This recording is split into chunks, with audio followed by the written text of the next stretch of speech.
अजीज दोस्तों नमस्कार।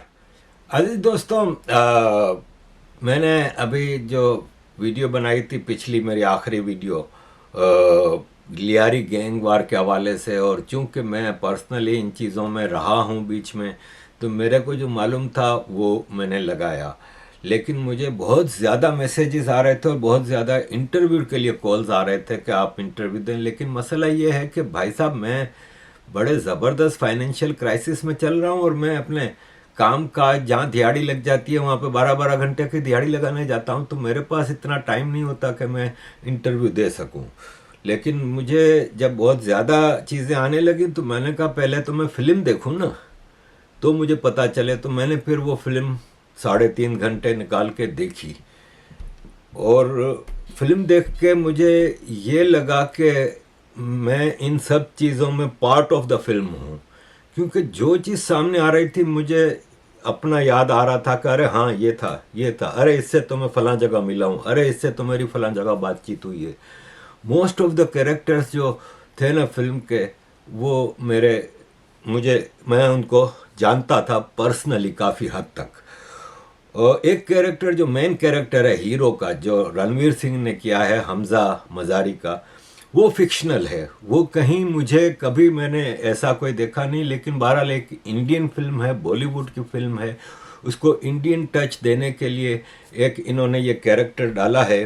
No doubt कि रॉ के लोग होंगे पाकिस्तान में ऑपरेट कर रहे होंगे, जैसे कि इस फिल्म में बताया गया कि हमें अंदर घुस के चीज़ें करनी चाहिए। तो रिटेलिएशन में इंडिया ने कुछ लोग भेजे होंगे, नो डाउट अबाउट इट।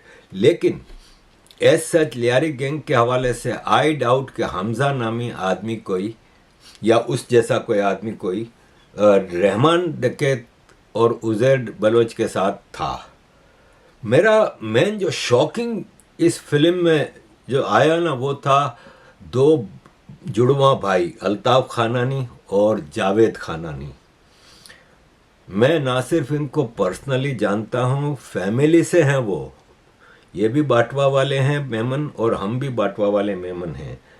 और आई वॉज सो शॉक्ड कि इनका जो इसमें बताया गया है, मुझे अब मैं कैलकुलेट करता हूँ तो मैं कहता हूँ यार, मैं कितना बड़ा बेवकूफ़ इंसान था जो इस हद तक चीज़ें नहीं देख रहा था। ये जो फेक नोट्स जो इंडिया में फैलाए जा रहे थे, नकली नोट्स, उसके हवाले से मुझे चीज़ें पता थी, लेकिन इनका कनेक्शन है ये मुझे नहीं पता था। खैर, मैं आपको डिटेल में बताता हूँ कि मेरा ये सब उसमें क्या कनेक्शन था, और मैं बस बच गया पार्टनर बनते बनते इनका। मुझे खानानियों ने ना सिर्फ प्रेशर डाला था बल्कि अगवा भी किया था 1999 में, मार्च 1999 में कराची में अगवा भी किया था। खैर, मैं आता हूँ डिटेल में।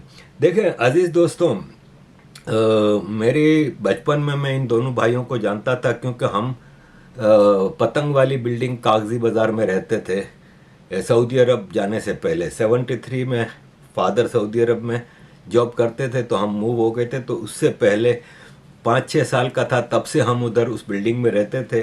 तो हम 3rd फ्लोर पे रहते थे, और 4th फ्लोर पे एक फैमिली रहती थी, मेमन बांटवा वाले। उनका बेटा अमीन मेरी उम्र का था, और हम बचपन में दोस्त थे। फिर 73 में हम सऊदी अरब चले गए। अच्छा, तो ये जो बिल्किस है जो ऊपर रहती थी, मेरी अम्मी की दोस्त, उसके 2 भाई थे, जुड़वा भाई, अल्ताफ और जावेद। और ये अक्सर अपनी बहन से मिलने आते थे, और उस वक्त ये यंग थे, मेरा ख्याल है 15 साल के थे, मैं 7-8 साल का था। तो अक्सर मैं देखता था कि मेरे दोस्त अमीन, इनका भांजा था, उससे गपशप भी करते थे और चले जाते थे। फिर एक वक्त आया कि हम सऊदी अरब से वापस आए, और मैं कराची में जो इस फिल्म में ककरी ग्राउंड दिखाया गया है, जहाँ पे बेनज़ीर भुट्टो जरदारी का जलसा हुआ था और ये सब, वो ककरी ग्राउंड के बिल्कुल सामने हमारा घर था। हमने 78 में वहाँ पे रहना शुरू किया, और 87 तक वहाँ रहे हैं, 9 साल। तो चलता गया मामला। फिर मेरे फादर सऊदी अरब से में रहते थे, हम कराची में रहते थे। तो वो जो सेविंग, जो पैसे भेजते थे, तो हम उसको as a saving prize bond लेते थे। पाकिस्तान में एक प्राइस बॉन्ड मिलते थे 5 रुपये 10 रुपये के, बहुत बाद में आके फिर 50 रुपये, 100 रुपये और 1000 रुपये तक के प्राइस बॉन्ड होते थे। वो प्राइस बॉन्ड पे नोट की तरह एक नंबर लिखा हुआ होता था और हर महीने उसका ड्रॉ होता था। और पहला इनाम 25,000 रुपया था, दूसरा इनाम शायद 10,000 रुपया था और बाकी 100-100 रुपये के इनाम थे। तो हमने प्राइस बॉन्ड रखे हुए थे। हर महीने मेरी माँ, वो बैंक लॉकर में प्राइस बॉन्ड होते थे लेकिन नंबर हमने लिस्ट बना के रखी हुई थी। हर महीने जब ड्रॉ की लिस्ट आती थी तो मेरी माँ मुझे कहती थी कि अब चेक करो कौन कौन से इनाम लगे हैं।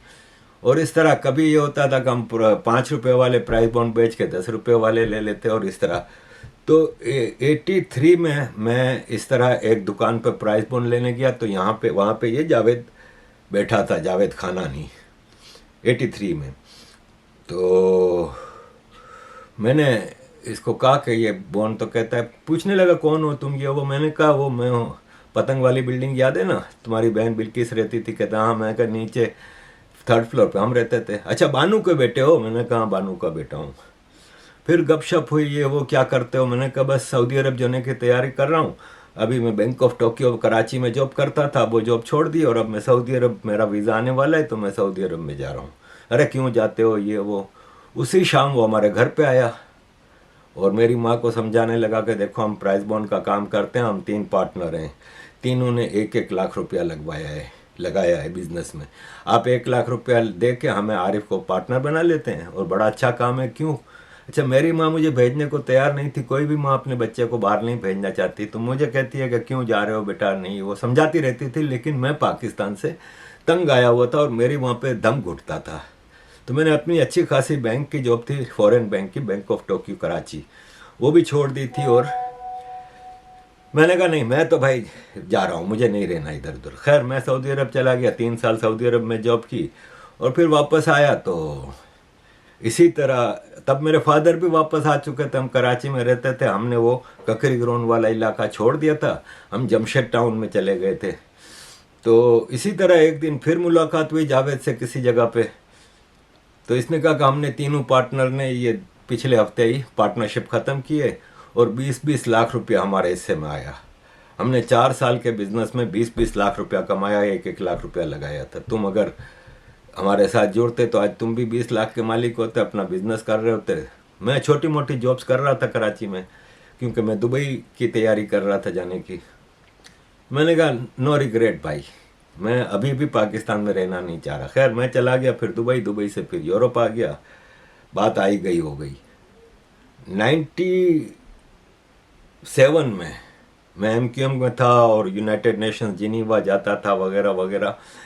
तो मेरा MQM के जो मेरे बॉस थे MQM के अंदर, मोहम्मद अनवर, उनसे एक इशू पे बहुत ज़्यादा मामला ख़राब हो गया। तो मैंने अल्ताफ़ भाई से जाके रिक्वेस्ट की कि मैं पार्टी छोड़ना चाह रहा हूँ और मैं अब अपना छोटा मोटा बिजनेस शुरू करता हूँ बेल्जियम में। मैंने अपने छोटे भाई को भी बुलवा लिया है, तो प्लीज़ मुझे माफ़ कर दें।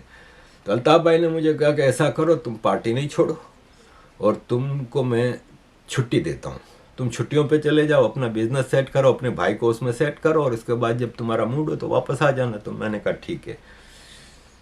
मुझे उस वक्त बहुत डराया जाता था कि MQM आने का रास्ता है, जाने का नहीं, अगर तुम चले गए तो तुम्हें कत्ल कर देंगे, ये वो फलान ढुमकान। लेकिन ऐसा कुछ नहीं हुआ अल्ताफ़ भाई ने, बल्कि आखिरी दिन मुझे अपना एक चिट पे अपना पर्सनल नंबर भी दिया कि बेटा अगर कभी भी तुम्हें कहीं से कोई मसला हो, ख़ास तौर पे विद इन पार्टी कोई तुम्हें तंग करे, तो ये मेरा नंबर है, मुझे डायरेक्ट बताना। खैर मैंने फिर करा, बेल्जियम में एक अच्छी खासी बड़ी बुटीक डाली। बेल्जियन चॉकलेट, बेल्जियन बियर्स दुनिया में मशहूर हैं। तो मैंने उसकी मेन ब्रसल सेंटर में, टूरिस्ट एरिया में बुटीक डाली। मेरा भाई आ गया, हम अच्छा खासा बिजनेस कर रहे थे, बेहतरीन हमारा बिजनेस चल रहा था। ऐसे में मैं 98 में कराची आया कुछ दिनों के लिए, मेरा भाई बेल्जियम में था। तो मैं कराची आया तो एक शादी के प्रोग्राम में जावेद का भाई अल्ताफ़ मुझे मिला। तो वो मुझे जानता नहीं था क्योंकि बचपन में उससे मुलाकात हुई थी, लेकिन ये जावेद से मेरी जो मुलाकातें हुई थी वो ये नहीं जानता था। तो बातचीत निकली, किसी ने तारुफ कराया कि ये बेल्जियम में होता है। तो मुझे पूछा कौन हो तुम, तो मैंने बताया अपना। तो उसने कहा अच्छा बानू के बेटे हो? मैंने कहा बानू का बेटा हूँ। हाँ मुझे जावेद ने बताया था तुम्हारे बारे में, तो क्या कर रहे हो? मैं कहा मैं बेल्जियम में होता हूँ, मेरा अच्छा खासा कारोबार है, वेल सेट हूँ। अच्छा, हमारा तो खानानियन कालिया का नाम सुना है ना? मैंने कहा तुम लोग उसके मालिक हो, मुझे पता है तुम लोगों का सबसे बड़ा मनी एक्सचेंज का नेटवर्क है पाकिस्तान में। कहता हम वो हैं। अगले दिन की दावत दी कि लंच पे आओ मेरी ऑफिस में, कराची स्टॉक एक्सचेंज में, लियारी के पास ही है कराची स्टॉक एक्सचेंज, वहाँ पे आओ और लंच करो हमारे साथ। तो मैं गया तो लंच पे ये भी था, जावेद भी था, और इनका एक पार्टनर अवैस कालिया था, क्योंकि ये 4 पार्टनर थे, 2 कालिया थे, 2 खानानी थे। खानानी में अल्ताफ़ और जावेद थे, और कालिया में मुनाफ और अवैस कालिया थे।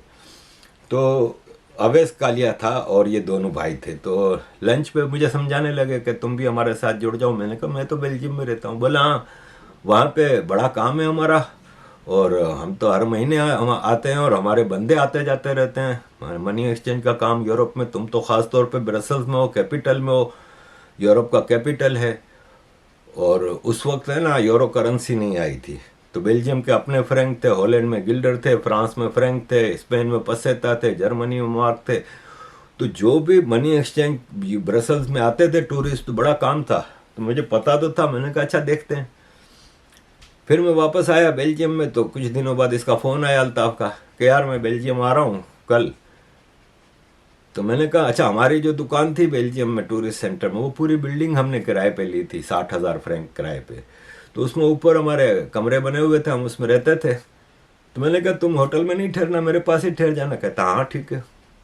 वो आया और हमारे पास ठहरा वो, और मुझे समझाने लगा कि ऐसा करो कि तुम यहाँ पे एक मनी एक्सचेंज का लाइसेंस अप्लाई करो, और हम तुम्हें इसमें सपोर्ट करेंगे हर लिहाज से। जैसे ही लाइसेंस मिल जाएगा तो तुम इधर ही टूरिस्ट एरिया में कोई अच्छी दुकान देख के उसमें मनी एक्सचेंज खोल लेना, तुम्हें हम पूरी गाइडेंस और सपोर्ट देंगे, ये वो। मैंने कहा अच्छा ठीक है। तो मैंने एक कंपनी बनाई बेल्जियम में यूरो एक्सचेंज के नाम से, और यूरो एक्सचेंज का लाइसेंस अप्लाई किया। ये प्रोसीजर चलता रहा। इसी दौरान कराची में मेरी शादी के लिए मेरी माँ देख रही थी जगहें। तो ये जो मेरी बीवी है, वहाँ पे बात चली, तो उन लोगों ने कहा कि बेल्जियम में पता नहीं इसकी कोई गर्लफ्रेंड या बीवी होगी, क्या होगा, हमें क्या पता, हम तो जानते नहीं। तो मेरी फैमिली के उसमें भी एक खाना नहीं थे कोई। तो मेरी माँ ने कहा कि अल्ताफ़ खानानी को जानते हो? बोला हाँ हाँ, वो तो हमारा फलां है रिश्तेदार। तो बोला वो जाता रहता है मेरे बेटे के पास। तो उन्होंने अल्ताफ़ खानानी को पूछा कि आप जानते हो इसको? तो अल्ताफ़ खानानी ने कहा हाँ, बड़े शरीफ लोग हैं, और मैं तो इनका बिजनेस भी अच्छा है, मैं तो इनको देख के आया हूँ, दोनों भाई उधर रहते हैं, और कोई लड़की वड़की का चक्कर नहीं है, कोई हिसाब किताब नहीं है, और मैं गारंटर हूँ। तो उसकी गारंटी पे मेरी बातचीत चली। तो फिर मुझे मेरी वाइफ, जो उस वक्त मेरी वाइफ नहीं थी, उसने शर्त रखी थी कि पहले वो बेल्जियम से कराची आए और मैं मिलना चाहती हूँ, फिर इसके बाद मैं हाँ या ना करूँगी। तो मैं गया कराची अक्टूबर 4 तारीख 98। और पहले तो मैं इनके घर गया और वहाँ पे बातचीत हुई थोड़ी बहुत, और फिर अगले दिन बात पक्की थी। कराची में बहादुराबाद में टूसो रेस्टोरेंट था, वहाँ पे तो इनके भी रिश्तेदार आए थे। वहाँ पे आए अल्ताफ़ और जावेद, दोनों भाई भी आए, और मेरी वहाँ पे बात पक्की हुई। इसके 2 दिन बाद मंगनी हुई। फिर मैं वापस बेल्जियम आ गया। मेरा मनी एक्सचेंज का लाइसेंस का प्रोसीजर चल रहा था, क्योंकि मनी एक्सचेंज का लाइसेंस ज़रा मुश्किल होता है, फाइनेंशियल चीज़ें होती हैं ये वो। तो यूँ मेरा प्रोसीजर चलता रहा, और 99 की अर्ली जनवरी में, मेरी शादी फिक्स थी फरवरी 99 की, तो 99 जनवरी में मेरा लाइसेंस फॉर्मलाइज हो गया। तो मैंने इसको बताया, तो ये आते रहते थे दोनों भाई और मेरे पास ही ठहरते थे। कभी जावेद आता था, कभी अल्ताफ़ आता था। इनका पेरिस में कोई एक खारियों का पंजाबी लड़का था, उसके साथ बहुत काम होता था, तो अक्सर मैं गाड़ी में अपनी लेके जाता था पेरिस। इनको 2.5-3 घंटे की ड्राइव होती थी ब्रसल से पेरिस। कभी एम्स्टर्डम लेके जाता था।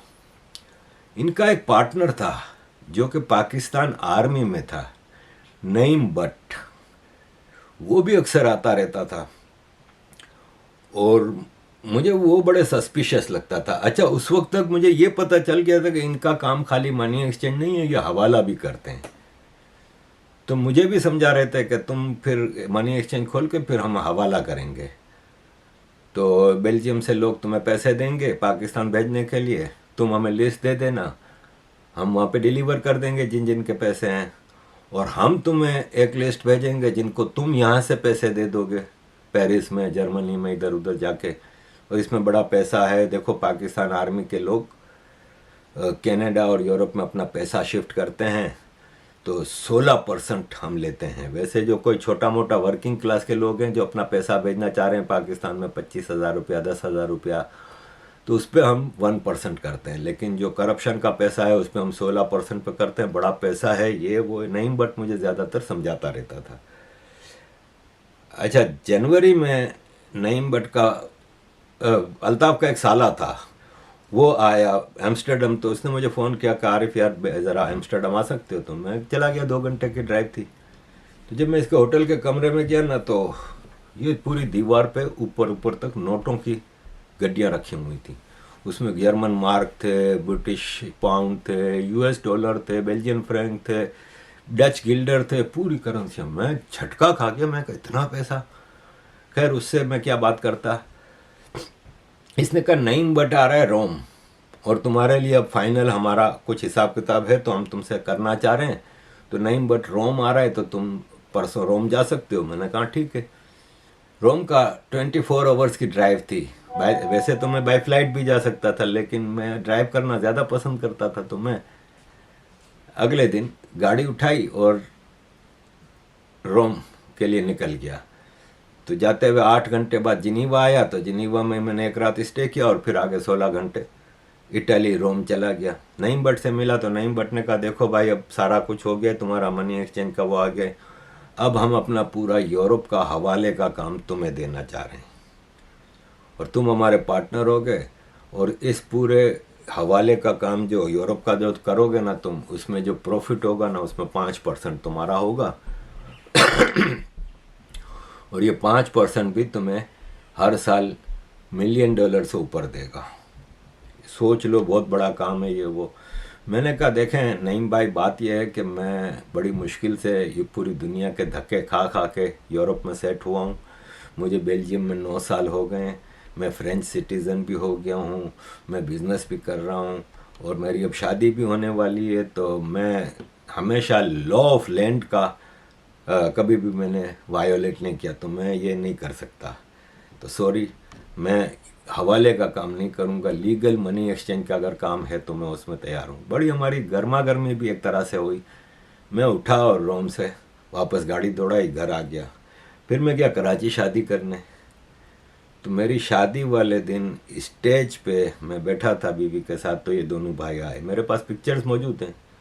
ये दोनों भाई आए, मेरे बराबर में अल्ताफ़ आके बैठ गया और मुझे कान में कहता है कि नईम भट्ट ने तुम्हारे भाई को बेल्जियम में $1 लाख रखने के लिए दे आया था कि मैं 2 दिन बाद ले जाऊंगा, अब तुम्हारा भाई वो दे नहीं रहा। तो मैंने, अब मेरी शादी है, मैं स्टेज पे बैठा हूँ, मैं झटका खा गया। तो मैंने कहा कि तुमने क्यों दिया मेरे भाई को $1 लाख? मैं तुम्हें बता चुका हूँ कि मैं इस काम में नहीं पढ़ना चाह रहा, तो तुम क्यों हमें फंसा रहे हो? कल को उधर पुलिस आ गई तो बोला अब जो हो गया सो हो गया, हमारे $1 लाख चाहिए, तो तुम अपने भाई को समझाओ के। मैं कहा अच्छा, मैं अभी शादी तो मेरे को करने दो। तो खैर मैंने, यकीन माने कि जब वो स्टेज और हॉल की कार्रवाई हो गई, इसके बाद हमें ब्राइडल रूम में जाना था, उससे पहले मैंने फिर मोबाइल मेरे पास कराची का मैंने लिया हुआ था, तो मोबाइल से अपने भाई को फ़ोन किया। मैंने कहा कि तुम्हें नईम भट्ट ने $1 लाख दिए? कहता नहीं, मुझे तो नहीं दिए। तो मैंने कहा वो अल्ताफ़ क्यों कह रहा था? बोला मुझे क्या पता, मेरे पास तो आया ही नहीं कोई। खैर बात ख़त्म हुई। फिर मैं कराची में, मेरी वाइफ का शादी के बाद वीज़ा वगैरह के प्रोसीजर में था। इस दौरान हम हनीमून मनाने भूरबन चले गए। भूरबन एक हिल स्टेशन है पाकिस्तान में, नॉर्थ साइड पे, और बड़ा खूबसूरत है। वहाँ पे एक अच्छा 5 स्टार होटल है, पाल कॉन्टिनेंटल। हम उधर गए तो मेरे बहनोई का फ़ोन आया। अच्छा, मेरे बहनोई भी एक मनी एक्सचेंज के डायरेक्टर थे, दूसरे किसी मनी एक्सचेंज के, लेकिन उनका हवाले ववाले का नहीं था, उनका लीगल काम था। तो मुझे मेरे बहनोई का फ़ोन आया, बोला वो अल्ताफ़ कह रहा है तुम्हारे ऊपर $1 लाख निकलते हैं। मैंने कहा नहीं, मेरे ऊपर तो नहीं निकलते, इब्राहिम मना कर रहा है मेरा भाई। इसने कहा तुम अल्ताफ़ से बात कर लो। मैंने अल्ताफ़ को फ़ोन किया, मैंने कहा भाई क्या मसला है? वो तो इब्राहिम कह रहा है कि मुझे नहीं दिए। बोला मैं कह रहा हूँ ना दिए हैं, मुझे पैसे चाहिए। मैं कहा अच्छा let me go to Belgium, मैं जा रहा हूँ बेल्जियम 2 दिन बाद, तो मैं बेल्जियम जाके बात करता हूँ उससे। तुम अभी कहाँ हो? मैं कहा भूरबन। कराची कब आ रहे हो? मैं कहा ये अभी 7 बजे की फ़्लाइट है मेरी, कराची पहुँच रहा हूँ। मैं जब कराची एयरपोर्ट पे उतरा तो सामने हम बाहर निकले तो दोनों भाई खड़े थे। अच्छा, अब ज़ाहिर है मेरी बीवी के ख़ानदान के रिश्तेदार थे। बोले आओ। हम दोनों इसकी गाड़ी में बैठे, मियाँ मैं और वाइफ। ये मेरे सास के घर के नीचे गाड़ी रोकी, इसने मेरी बीवी को कहा बहन तुम जाओ, हमको ज़रा आरिफ से बात करनी है। फिर मुझे ये लेके गए क्लिफ्टन। वहाँ पे बारबेक्यू इन करके एक मशहूर रेस्टोरेंट है, वहाँ पे बैठे ये दोनों, मुझे सामने बिठाया, खाने का ऑर्डर किया और यूं अपना कमीज़ ऊंची करके दिखाया कि पिस्टल रखा हुआ था।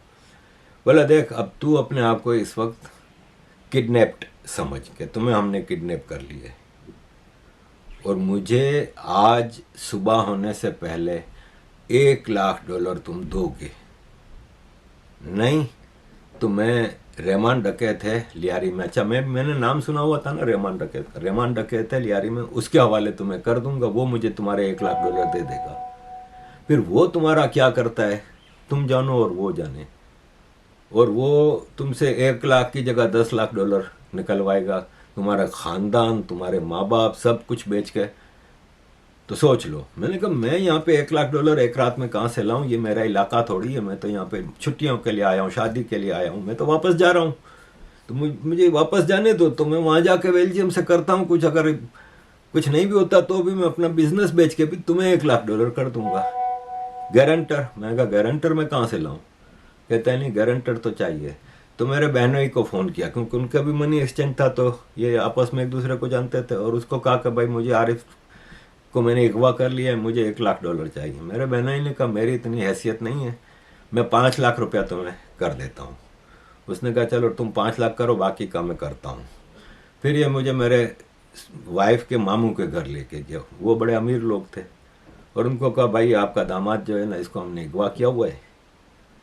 हालांकि वो उनका करीबी रिश्तेदार था, तो अगवा किया हुआ है और इसके ऊपर अब $1,00,000 निकलते हैं, वो आप दे रहे हो। उसने कहा नहीं मैं कहाँ से दूंगा, मैं क्यों दूंगा। ये मुझे मेरे दोस्तों के पास कई जगहों पे ले गया, फिर मेरी माँ के घर लेके गया और मेरे फादर को कहा। तो फादर ने मुझे कहा कि क्या मसला है, तो मैंने कहा वो इब्राहिम कह रहा है पैसे दिए नहीं, ये कह रहा है पैसे दिए हैं। तो मेरे फादर ने कहा इसको तुम जाने दो बेल्जियम, तो ये कर देगा। उसने कहा अच्छा अगर ये बेल्जियम में मैं इसको टाइम देता हूँ, 31 मार्च थी शायद उस दिन, तो कहता है ये 31 मार्च है, मैं इसको 1 महीने का टाइम देता हूँ, 30 अप्रैल से पहले पहले ये मेरे पैसे मुझे दे दे, और अगर नहीं देगा तो आप दोगे, अगर आप नहीं दोगे तो फिर मैं, आप लोगों को पता है क्या कुछ कर सकता हूँ। मेरे फादर ने कहा ठीक है मैं गारंटी लेता हूँ।